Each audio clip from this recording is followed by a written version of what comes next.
इस क्वेश्चन में हमको ये प्लेन की एक इक्वेशन गिवन है और यहाँ पे हमको इसके नॉर्मल के डायरेक्शन को साइन निकालने हैं और ओरिजिन से इसका डिस्टेंस निकालना है। अब जो हमारी प्लेन की जनरल इक्वेशन होती है वो होती है ax plus by plus cz equal d। यहाँ पर ये जो a b c हैं ये हमारे डायरेक्शन रेशियोज हैं। यहाँ पे हमको डायरेक्शन कोसाइन की वैल्यू निकालनी है, यानी कि हमको L, M और N इन तीनों की वैल्यूज़ को फाइंड आउट करना है।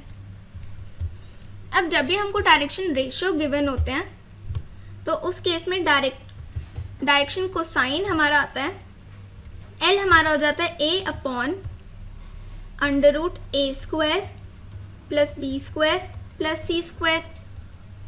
m हमारा हो जाता है b upon under root a square plus b square plus c square. Similarly n हमारा हो जाता है c upon under root a square plus b square plus c square.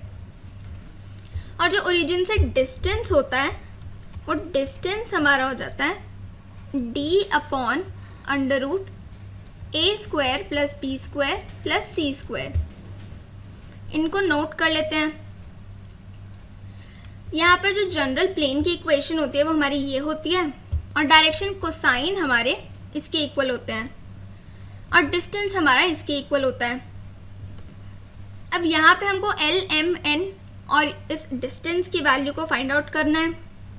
तो सबसे पहले हम यहाँ पे A, B, C और D और under root a square B square plus c square की वैल्यू को फाइंड आउट कर लेते हैं। यहाँ पे गिवन इक्वेशन हमारी ये है। अब यहाँ पर जो हमारी प्लेन की इक्वेशन है यहाँ पे हमारे पास x और y के भी टर्म्स हैं बट यहाँ पर नहीं है, तो यानी कि यहाँ पे जो x और y के टर्म्स होंगे उसके आगे 0 मल्टीप्लाई हो रहा होगा। तो इस इक्वेशन को हम लिख सकते हैं 0 into x plus 0 into y. z के साथ यहाँ पे 1 मल्टीप्लाई हो रहा है तो इसको लिख सकते हैं 1 इंटू जेड इक्वल 2। अब ये वाली इक्वेशन को हम इसके साथ कंपेयर करेंगे तो यहाँ से a हमारा 0 आ जाएगा, b हमारा 0 आ जाएगा, c हमारा आ जाएगा 1 और d हमारा आ जाएगा 2।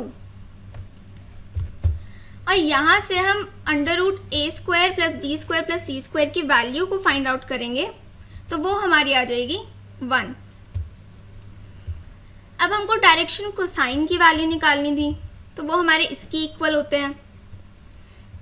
ये वैल्यूज हम इसमें पुट करेंगे तो L, M और N की वैल्यू हमको मिल जाएगी 0, 0, 1, यानी कि डायरेक्शन कोसाइन हमारे आ गए 0, 0, 1। अब हमको डिस्टेंस भी निकालना था तो ओरिजिन से जो डिस्टेंस होता है वो हमारा d upon under root a square plus b square plus c square के इक्वल होता है। स्मॉल d हमारा 2 के इक्वल है और इसकी वैल्यू हमारी आई है 1, यानी कि ओरिजिन से इसका डिस्टेंस हो जाएगा 2। इसको नोट कर लेते हैं। यहाँ पे डिस्टेंस हमारा इसकी इक्वल होता है और वैल्यूज पुट करके इसको सॉल्व कर लेंगे तो यानी डिस्टेंस हमारा आ जाएगा 2।